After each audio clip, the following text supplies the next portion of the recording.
Welcome to Love Light, the only podcast dedicated to bright, fine art photography. Hosted by Sarah Jane Ethan, Love Light is here to celebrate all things bright, pretty and pastel. At Love Light, white is the new black and beauty is in the detail. This is your place to relax, a place to belong, a place to be inspired and connect with like-minded colleagues who share your passion for light and beauty. So come and introduce yourself in the Love Light Facebook group and subscribe to the Love Light YouTube, podcast and Instagram for your weekly dose of inspiration and connect with bright, fine art photographers from around the world. Well, hello and welcome to another episode of the Love Light podcast. I am incredibly starstruck today that we've got Katie Merry joining us. You do not need to go far in the fine art photography world before Katie Merry's name comes up and her incredible work, which has been an inspiration to many, many photographers over the years. She's a luxury destination wedding photographer, originally from North Nevada and currently based in Miami. She started her career assisting some of the top fashion photographers in the world and now photographs luxury and celebrity weddings worldwide with her husband Chad over an 18-year career, 5 years in fashion and 13 years in weddings. She's been awarded one of the top wedding photographers in the world by Harper Bazaar and Celebrity Shortlist, one of the top US wedding photographers by Martha Stewart Weddings, one of the top 100 most inspiring people by The Knot, and the top 20 rising stars by Photo District News.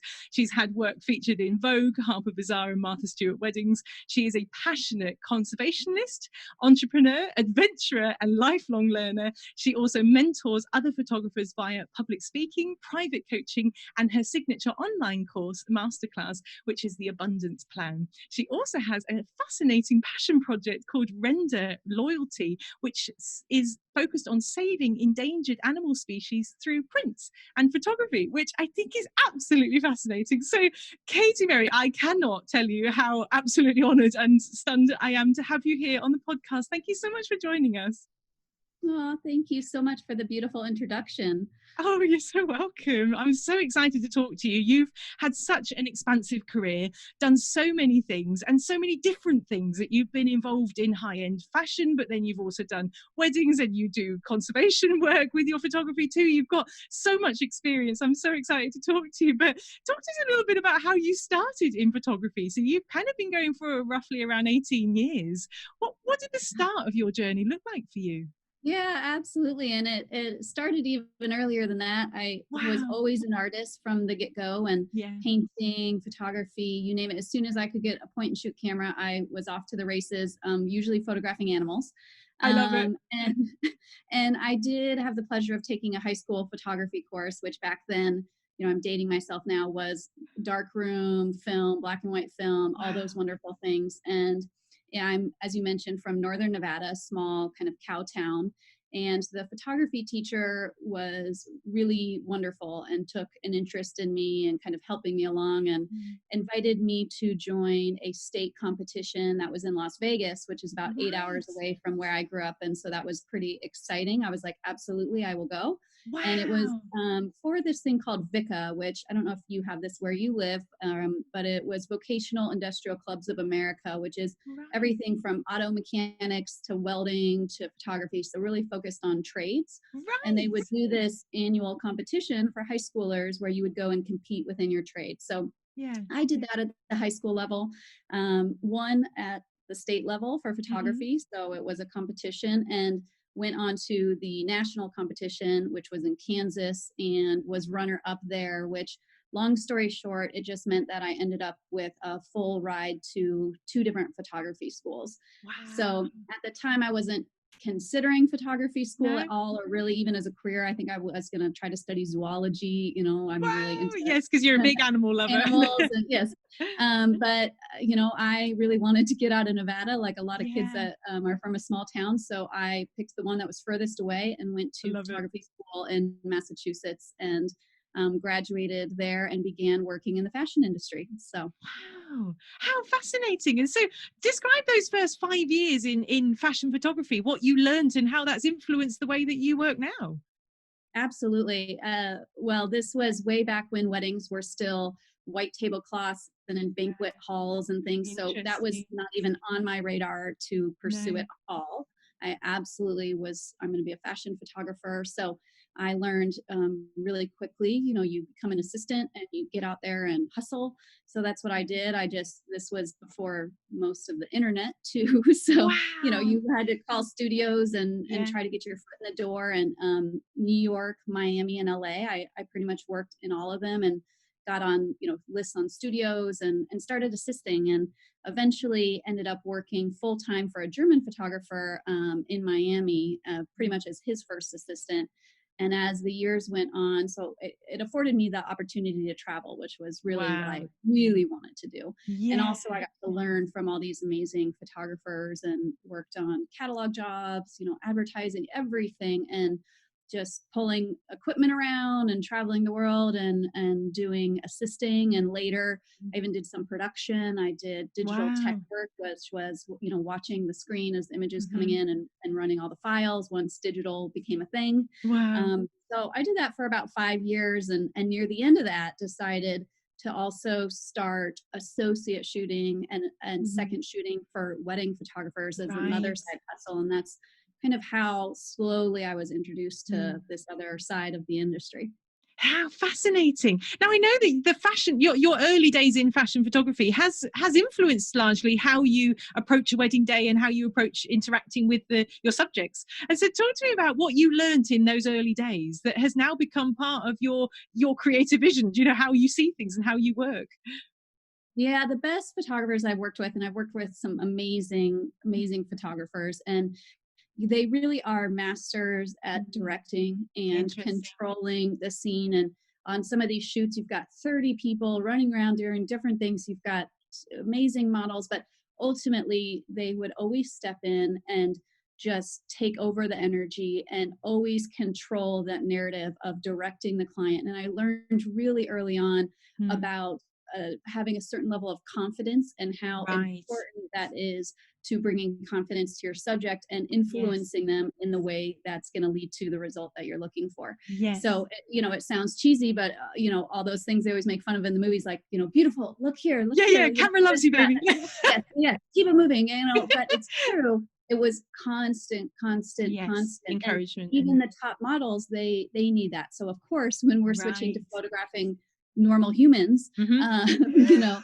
we need to be guiding them that much more. And I Yeah. certainly, I'm an introvert by nature. I will quietly sit and read my books, as long as Right. anyone will let me, until I get on set. And then I am a Mm. very directive, bossy, if you will, Amazing. person to guide that along and guide that process. Yeah, that is fascinating. Now you mentioned that it's important to have confidence in order to be that person that you need to be. Absolutely. How do you have that confidence when you're fairly new in your career and still kind of finding your feet? Like, how did you have techniques that you did or things that you said in your mind? Or how did you give yourself the confidence to be the person who takes charge when you might Yeah. not be 100% sure what you're doing?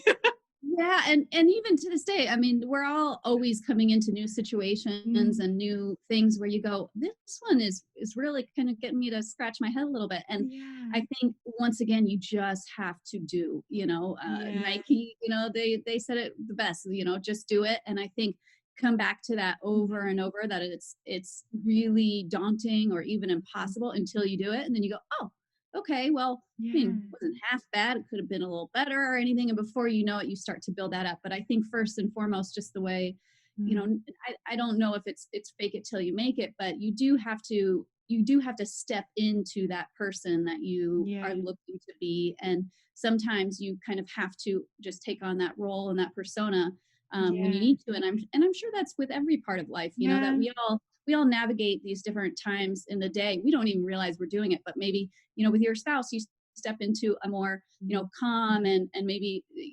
loving person, mm, hopefully. And maybe with your kids you're more playful and teaching them in when you go onto a set or something, then you're going to step into that confident creator and mm. director and just navigating all those things. But I think when you're aware of it, like, okay, this is what I need right now and what I need to channel, it does help push you through. Yeah, I love that. So just I know, trusting your instincts, I suppose, and just knowing what you want. I ended up being a model very recently for another friend of mine who was Oh, putting funny. together a fashion shoot. She does like a vintage clothes, and she was making up Mhm. outfits, and I could see as a model, it was interesting to be from the other side of the camera, and Mhm. she was very, very nervous and didn't want to tell me what to do in case she came across as bossy. And I thought, no, I actually want you to, because I want to give you what you want to create. So Right. and it helped me, I suppose, to think when I'm behind the camera to just be confident in what I know, what I like, and Absolutely. just think, I think this is going to look good, and I think that angle's going to work, and I think, and to just go with it, and to just, if it doesn't work, doesn't work, but at least you give it a Absolutely. try.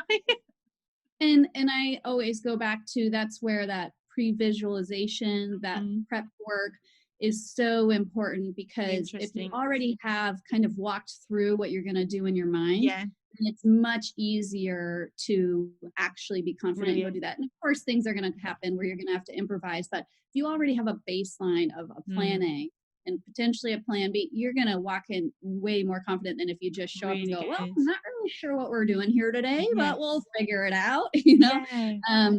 which is, I think, how I started out. Like most people, I would show up on the wedding day and Mhm. kind of figure it out on the fly. And I realized very quickly that that wasn't conducive to low anxiety. So, Right. Yeah, yeah. And so how do you go about getting that plan before your shoot? Or, if you're doing an editorial, or if you're doing a wedding, like what things are you thinking about and preparing in your mind so that you're going in with confidence? Because you talked about having a vision, but how do you form that vision to know what you yeah. want to achieve? And a lot of research. I mean, whether it's, Yes. even ahead of the time, researching the location. Yeah. Luckily, we have Google to help us so much Yeah. these days. We can do so much walking through to see what, if there's been other shoots there, what people have done. And then when you actually get there, spending your lot of time scouting. I will take my camera in hand, shoot pre-shots. If I'm Mm, shooting for a fashion job, we will start thinking about what clothing is going to go in what spot and yeah. that type of thing. Same thing for a wedding. And I Yes. think that really helps, where you've got a really solid game plan, and then you can communicate that to the Mm, other people on your yes. team as well, which we all know, when we're all on the same page, it's Mm. much easier when we're all rowing in the same direction. Oh, definitely, definitely. And I suppose it must give your clients a lot of confidence, that Mhm. you're going in knowing, right, I know what we're doing here. You just can relax and trust me. And that's what a Absolutely. lot of your clients are looking for, I suppose, somebody to take charge Absolutely. and take all the worry off their plate. Because it must be quite something to go from working with fashion models to then, like you said, normal people. So how did you find that transition from going with models who know their body and they know how to move their wrists, and things like this, and to go to actually people who maybe never been in front of the camera before, or not had a professional kind of shoot like that before, and how you direct them, as opposed to a model? Absolutely, and I think there's pros and cons to both. Naturally, and I'm using air quotes if we can't see this. I'm saying normal people, not that models aren't real people. We're not suggesting Yeah. that by any means for our models. We so appreciate you. We know you're real, um, but I think there is a natural. Luckily, when we're photographing couples, hopefully there is some Yeah. natural chemistry or Yes. some emotion there. That really, I harness that a lot. And that's something Mm. that, when you have two models, and anyone that's done a styled shoot has known this, when you get two strangers and you're like, oh, hey, now look like you're in love. Even pros sometimes, it takes them a minute.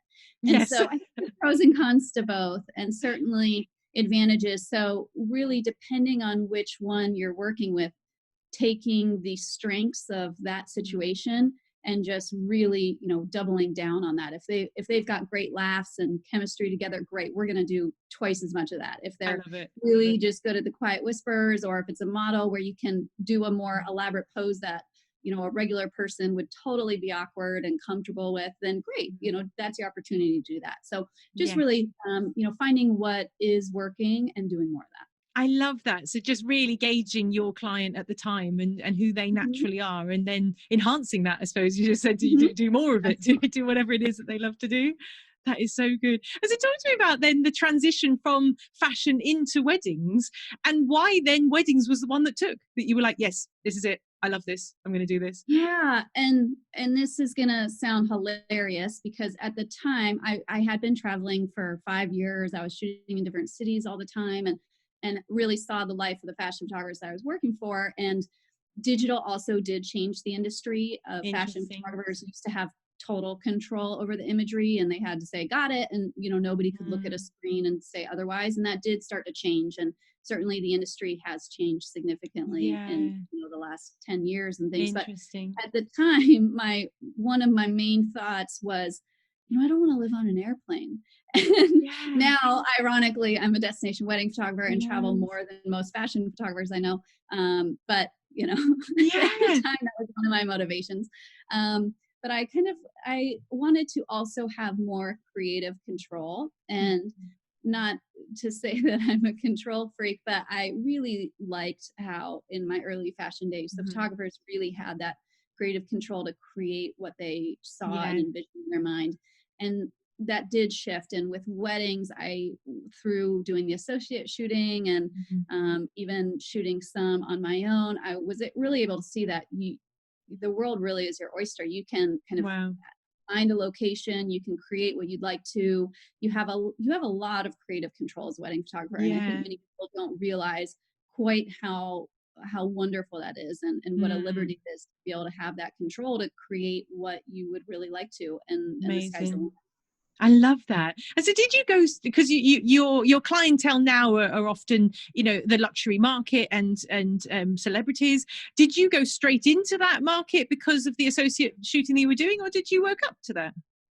I absolutely worked up to it. I was Yeah. lucky and smart enough to leverage the resources that I had. So I had a lot of connections with locations that I'd been doing jobs for fashion photographers for years at these locations, and knew the location Mm. managers, and I knew the hair and makeup people and the fashion stylists. So when it came time to start building my own portfolio, I absolutely leveraged those resources, Yeah. and then slowly worked my way up and made sure that every single job I was building on the last one, and shooting for myself and raising my prices every single year. I mean, Right. even if when I was nervous about it and I was like, I'm sure I'm never going to work again. This Oh, is way wow. too much Yeah. money. You know what I mean? Yeah. From the 3,000 to the 5,000 to the 10,000 to Yeah. slowly. And I just made a point to consistently, and I am still doing that even when you go, surely this isn't going to work or Mm. things like that. It's Wow. always the same conversation, whether it's $1,000 or $5,000. It's Yeah. always that conversation in your mind about Yeah. self-doubt and things like that. That is amazing. And so, what was the motivation the motivation for making these big jumps? Every year having that target for yourself. I'm going to put the price up. I'm going to put the price up. How do you feel like that was benefiting you or propelling your business forward? Yeah, ultimately, I think like a lot of photographers, at one point I was shooting close to 40 weddings a year, Hmm. and I recognized very quickly that that wasn't the model that worked Right. for me personally, and also the experience that I wanted to deliver to the clients. I Yeah. just couldn't serve them in the way that I knew I wanted to, and I knew I wanted Yes. to have the nicest products to be able to give them, and I wanted to have better second shooters, and I wanted to Mm.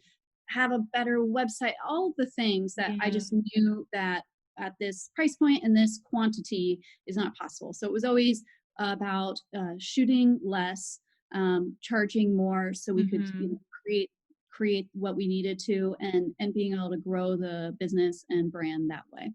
That makes so much sense. And then how did you then communicate that to your client, that they were getting more for their money because you were putting the price up so that you could give a better service? How did you go about communicating that to a client so they understood why your price maybe was higher than other photographers that they might have options for, and why it was actually better value for money for them to go with you? Yeah, I think early on, I probably didn't do a great job of actually communicating that in terms of messaging, or even in the way that I did a potential lead call or sales call. But I did always, and I still to this day, I always reinvested into the business. Yeah. Everything that I could, I would put right back into it, and Mm. that came off in terms of making sure the branding was always as good as it could be, and Yeah. the delivery of everything was, and also because early on, word of mouth and those vendor relationships with venues and planners and all that is so Hmm. important. that I think the last wedding, if you make a point to really over deliver, it's certainly going to help propel you to the next one. And so that was something that I always focused on, was making sure to take care of those relationships and to really try to serve everyone as Mm. best as I could. I love that. So under promise, over deliver. Brilliant, brilliant. And so then you mentioned about that sometimes you were putting your price up thinking, oh, I don't know if I'm going to be able to pull this off. Like, talk us through how you mentally process that challenge where you're because you mentioned almost going from 5,000 to 10,000. It's like big jumps, in money. How did you prepare yourself and keep yourself going when you were facing the fears of, I don't know if this is a good idea or not? And certainly, I think every time you raise your prices, even if it's 10%, there is a certain level of Yeah. anybody going, maybe this isn't the best idea, maybe. And Wow. I think, in seasons, I started my wedding business the year of the Great Recession. And Oh, so wow. there's certainly, but it grew. And I think kind of the proof was in the pudding, that the last time I did it, I still was able to buy food afterwards and pay my Wow. bills, and life went on. And so it did slowly get easier. And then I think also not just arbitrarily plucking numbers from the sky, but Mm. uh, and it took me a long while to do this in my business, something I wish I would have done earlier, but actually looking at the numbers and making sure they're Mm-hmm. constructed out of science and not just Right. whimsical ideas, that they are broken down in a certain way that makes sense, and you're able Yeah. to speak to it and have confidence in it. And that Yeah. each time I did raise those prices, I was in fact investing into that experience. So I knew Mm. in my heart that I wasn't, when I was selling weddings for $10,000, I certainly was not offering the same experience and end No. result when I was at 5,000, because each year I really was a better Yeah. photographer, a better, Mm-hmm. uh, guide in the experience, and all of those things. So even though there are times when you question it, you've got, once again, got to go back to what you do know. Yes, that's amazing. Now, I don't know whether you noticed this during, as you're still on that journey, of always giving a better service for a higher price. I've noticed when I make a big change to my business or increase the price, there's a natural lull period of Hmm. usually about 3 months where suddenly everything goes very quiet, and I just think, have I just killed my business? Like, do I need to just run back to the price that I was? And I've always found that if I just press through there, after 3 months, it starts picking back up. And by 6 months, everything's back to where it was again, but I'm on a higher price. Have you noticed that panic period after putting a Absolutely. price up? And how do you get through that?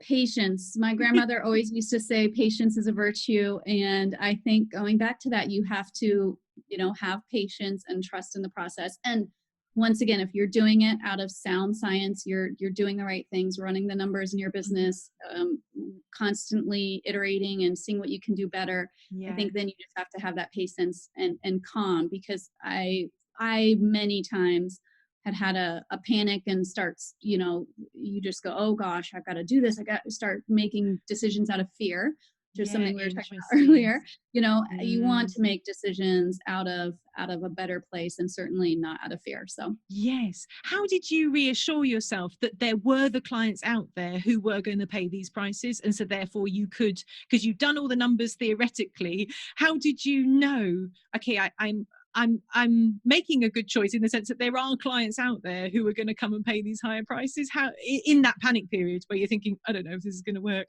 how did you keep yourself going and finding those right people? yeah, and I think that comes back to doing those things, that those exercises within your business, reaching out to new plan, never getting Yeah, lazy in your business. I think so many interesting. times that philosophy, build it and they will come. I think Mm. that's just a terrible philosophy. And as photographers, if we're sitting at home putting out a beautiful website and updating our Instagram, and then just patiently folding our hands and Yeah, going, yeah, waiting for the phone to ring, yeah, that's it's a bad game plan. I think yeah. I've never ever lost the in some small way, the fear of Mm. not being able to work. So that has always Right. kept me thinking forward. Okay, what ways can I reconnect with these people? What ways can Mm. I make my business better? What else am I overlooking? And just kind of, Yeah. so, not getting panicky, but just getting methodical about Yes. what areas of your business are you overlooking opportunity. That's a really good way to look at it. And actually, it's easier said than done, isn't it? Because you're often overlooking it because you haven't noticed it, because Exactly. You don't know what you don't know. well, exactly, yeah. And I think that's probably where community comes in, and where workshops come in, and mentoring, people who can go, have you considered this? Have you ever tried this? And that actually can open your eyes to a whole new avenue you'd never even considered before. Well, and that's the thing. When I was doing all this, there weren't podcasts like this, and people weren't having these conversations. And I came from fashion photography, which everyone's very guarded with their information and their secrets, so to speak. I think we have a much more collaborative industry, and I hope that everyone is realizing that it's an abundant universe, that opportunity is not a pizza, and there's enough slices for everybody. Absolutely. So if we help each other out, that it's really more beneficial to everybody. And I think that mindset has really been helpful. And I see the photographers that do adopt that are able to rise, so much quicker. It took me a really long time and a lot of, squiggles and doors, where I think now there's so much good information out there that if you really stay focused and do work hard, and really think about where you're going and why, that there's a lot of opportunity to get there very quickly these days. I love that. That's so good. And I totally agree with the analogy that I've always had the attitude there's enough work for all of us. Absolutely. And I it was in my old industries as well, because I used to be a singer. So I would go to auditions and everyone was like very cagey and no one would talk to each other and everyone's sitting in silence. And I would just think, oh, we all know we're here for the same job. Do you know, like we might as well just get on. Like let's just chat to each other. And, I just never seen other people as competition. I just think we're colleagues. There is actually a business mentor that I'd heard years ago, and he said, if you help enough people get what they want, you'll get what you want. And that's absolutely really formed my mentality to life and business. Well, and I mean, even Buddha was talking about it way back when, that having the grace to know what's not meant for you. And I think it's such a thing that not every job that comes into your inbox is meant for you. And I think sometimes we have to have that acknowledgement that even though it sounds great and for whatever reason, you'll probably find out in 3-4 years, because you'll probably end up somewhere else fabulous on that day. But sometimes you have to trust in the process. That is so true. And I think it's something that photographers talk a lot about in theory, turning down work that's not right for them. But in reality, a lot of people are, as you mentioned, operating from a place of fear.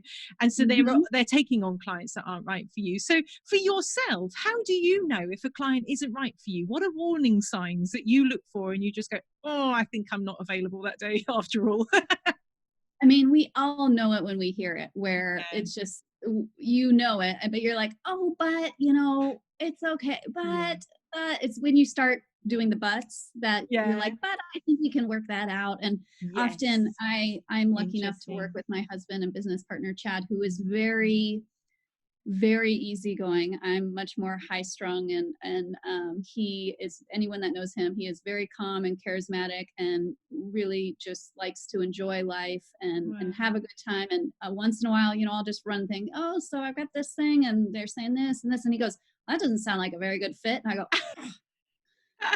he'll just say it like it is. And I go, well, I was trying to talk myself into it, but yeah. So actually, carry on. And I think that's also where pricing can help become a filter in that way too. And I think that early on, I found myself in so many more situations that I was like, why am I even here? They don't even value what I'm doing or what I'm creating. And I just feel really kind of used in a way where you just really didn't feel appreciated. And I think luckily, as the price went up, a lot of those situations really went down. And certainly I had to get smarter about, when it's not the right fit, going, I would really love to recommend you to somebody who I think would be a great fit. And I think like you said, then giving that to somebody else who is the right fit, well, eventually that will come back to you sevenfold. Totally. Kind of passing that along.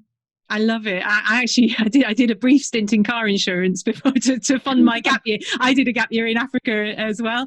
And I learned something very fascinating in that time, because I was always find if we weren't the best company for someone else, I would tell people, I really don't think we're the best, deal for you. If you'd go and try this company, Yeah. it would get me into all kinds of trouble with the supervisors. And I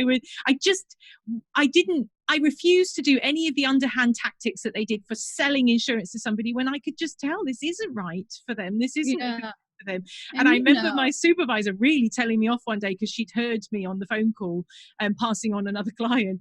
And I just looked at her and I pointed at the scoreboard because we had a scoreboard for our team. And I just said, look, whatever I'm doing, it's working, because I currently had 12 sales and everyone else in my team had about 2.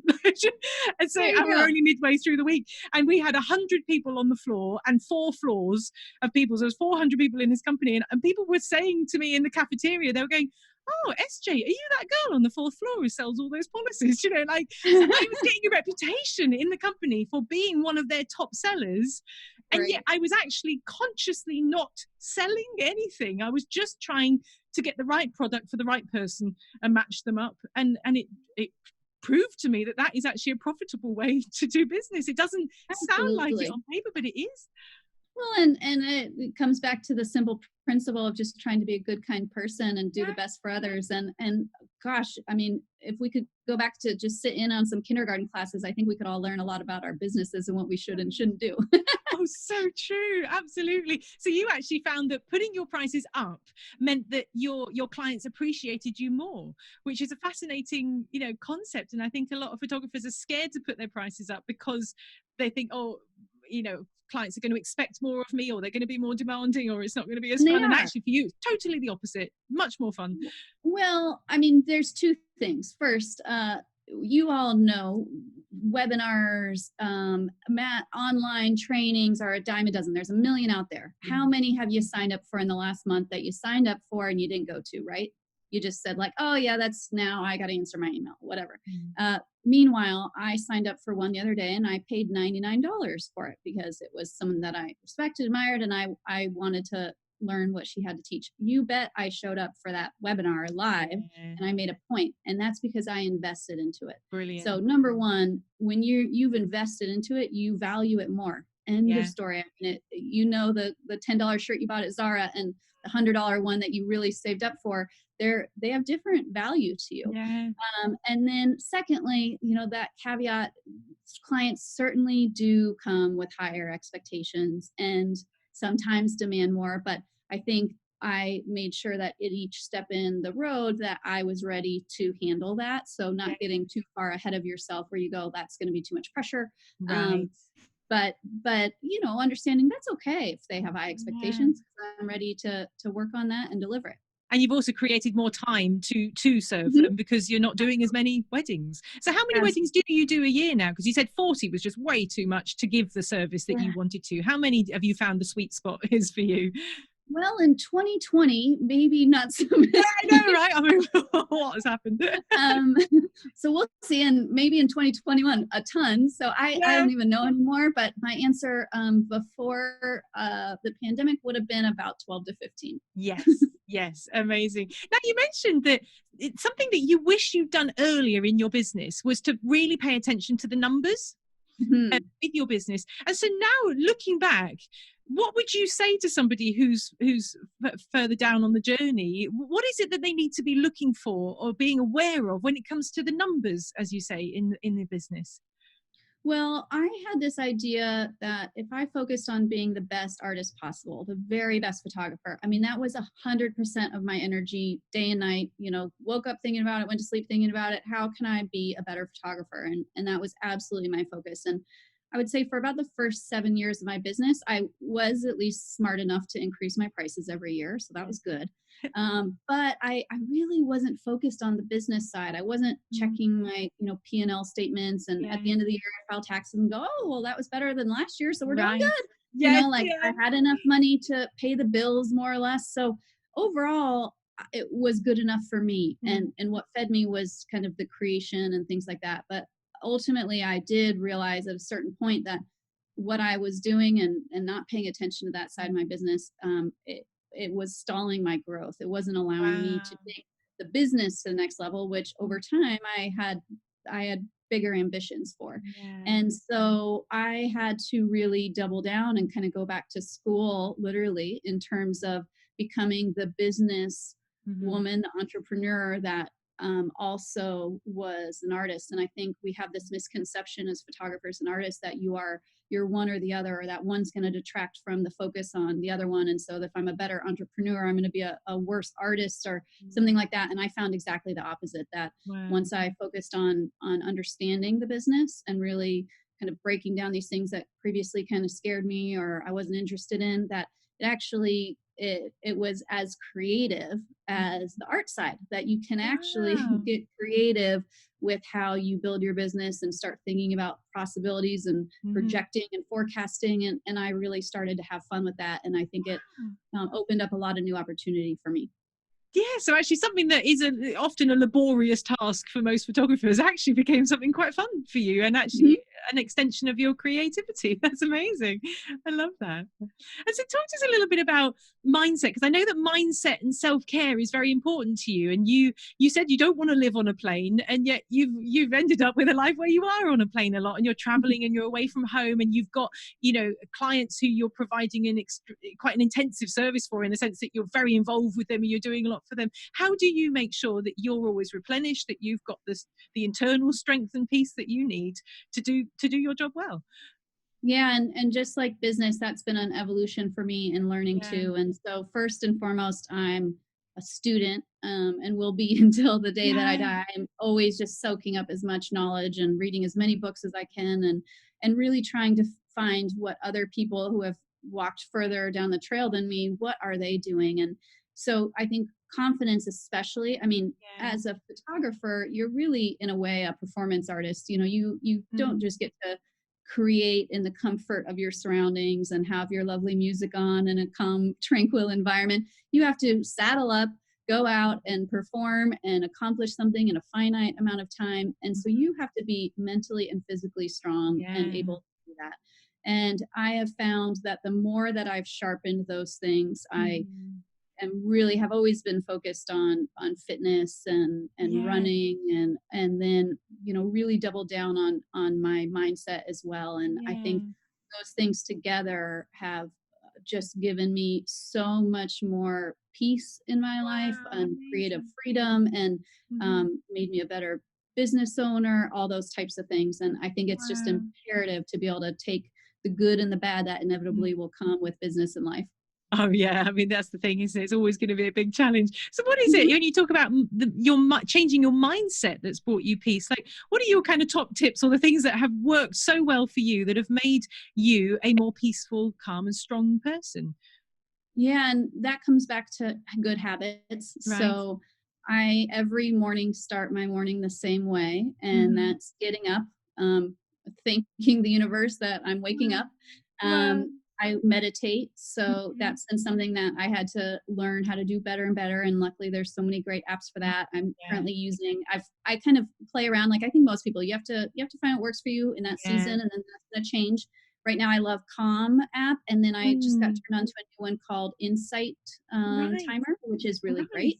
Yeah. So that, and then I journal. So I have a journal, and part of that practice is journaling the same goals every day and affirmations. So those I think are super important. I'm really a fan of affirmations. And I also have 2 books that are kind of their daily passage reader. One's a business one, one's from Marianne Williamson, who's a thought leader. And I read them every single day, and then get up, you know, water the plants, whatever, and promptly head out to sweat. And that's either running or working out. But every single day, we're filming or recording this in May, I think it is. I've lost track of the months. But so far, I've been able to stick to the streak of doing that every single day in 2020.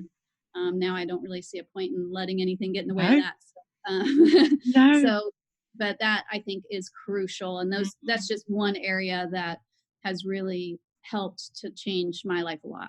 That is amazing. I love that. Good morning routines, positive affirmations, and constantly feeding your mind with positive things and people of experience. That's amazing. Absolutely. I love that. Now I really want to talk to you about your passion project, Render Loyalty.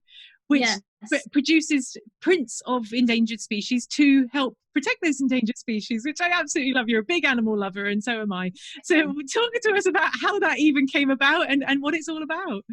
Yeah, way back when, I've always been passionate about animals before anything else, even before art. And I had always had this idea that one day I'll get successful enough, I'll make it, so to speak, where I will be able to give back and really do all the wonderful things to help animals that I would like to do. And I realized through the story of one northern white rhino named Sudan, who passed away a few years, and he was the last male northern white rhino. And there was a story about him that came on about 2015, and just kind of snapped one of those things. You have some moments in your life that just things just click into place, and you just go, "Yep, I just have to do things differently. Things are about change." So, kind of in a flash, just had this whole idea and realized that while I could, move to Africa or something like that and try to go help, that really wasn't going to have the scalable impact that I have. That there's plenty of people that are already doing that who are really good at it, and they know exactly what they're doing. They're experts.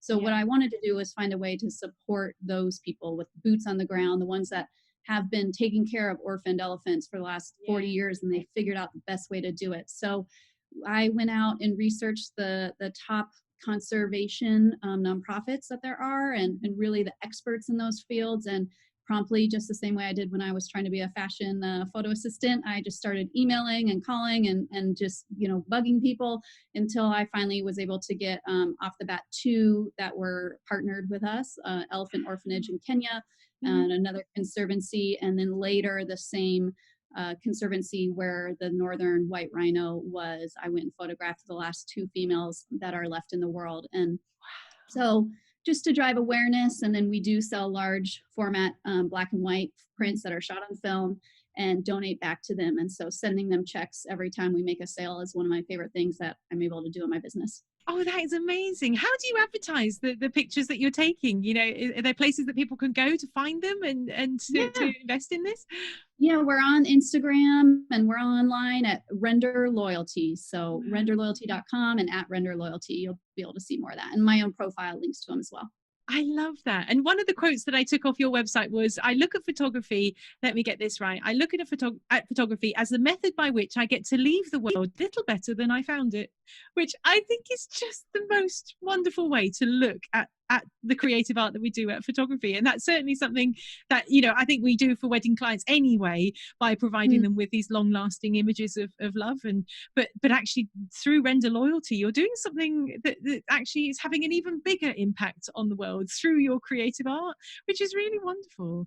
So for other people listening who just think, oh, I didn't even know that was a thing, that I really love the sound of that, getting involved with conservation work on some level, using my photography to do some good. Do you have any tips for people about how they can, you mentioned just contacting companies just so that people know, is this like a totally voluntary thing? Do people pay your expenses? How does it work, so that they know what they're approaching charities with?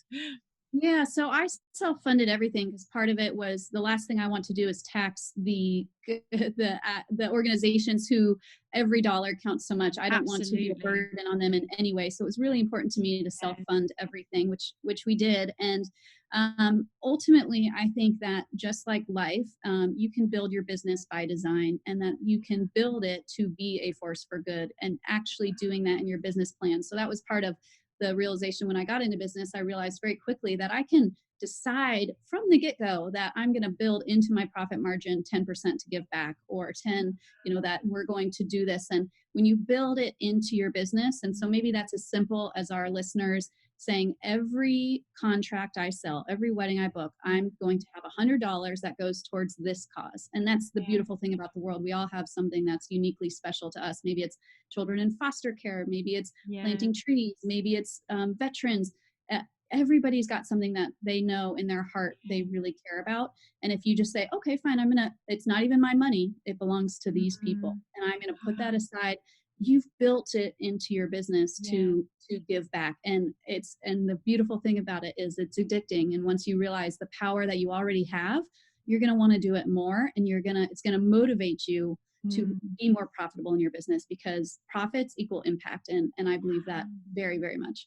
I love that. And we've never actually talked about this on the podcast yet, but it's something that is a real driving force for myself and my husband, that we exactly like you said, we portion off a large percentage of our income every year because we're quite content to live simply. We have a cheap house. In fact, it was one of the reasons why we bought this house, was because it Mm-hmm. was very, very cheap and it served our needs. And I said to the builder at the time, I said, we've bought this house so that we can be more generous. And he went, be more generous. That's not a phrase you hear much, in modern life. And we just thought, we're so privileged in this Western world. We have more than we need, and so we're quite Absolutely. happy. We've got the potential to earn, so let's just earn, and we'll exactly. I love what you said. Using your business as a force for good. I Mm-hmm. just think that's amazing. And like you said, the more we started having impact, and we've got so many sponsored children in various countries and so many charities and like, all kinds of stuff. And the more you do it, it is addictive because you realize, like, I'm actually making a big impact here, and I'm creating a legacy that's going on beyond me, and I'm not just building my little world, I'm actually building the Absolutely. world. And that's a really satisfying lifelong pursuit to have. That's amazing. It is, and I think we're all striving to have worth and to know that what we do matters. And I think that when you are intentional about making the world a more beautiful place, so to Yeah. speak, and doing good, it really, you talk about mental health, you talk about purpose, you talk about why you get up and do what you do. I Mm. think it's all of those things. I love it. That is so good. Now, you've got a myriad of online and all kinds of places that people could go to learn from you. Can you tell us a little bit about all the options that people have to learn from you in your incredible journey that you've had? Absolutely. Well, this year was the first time I've put a lot of my ideas and everything that I've learned in the last 13 years in weddings into one place. And that's a digital course called the Abundance Plan that Wow. we open enrollment a couple times a year. So Mhm. we're getting ready to open enrollment this fall. Amazing. And all of the things that I was talking about, from mindset to vision to business, and how to go from that where you are to where you want to be in your business. It's all the things that I wish I had known Mhm. back, at year 5, year Yeah. 7, those types of things. So Yeah. it's been a real joy to be able to put that all in one place Mm. and be able to help other photographers thrive. So once again, they can have more impact. So Love it. that's my main, passion project for photographers right now. And in this time, I've also been doing some one-on-one work and helping Yeah. photographers with their websites and brand reviews, as we've been Wow. in kind of this unique season of the world Mhm. right now. Yes. So That's that's all been really fun. I love that. And you also have a preset as well, I believe, that you've developed with Refined Code. Tell us about Yeah, that.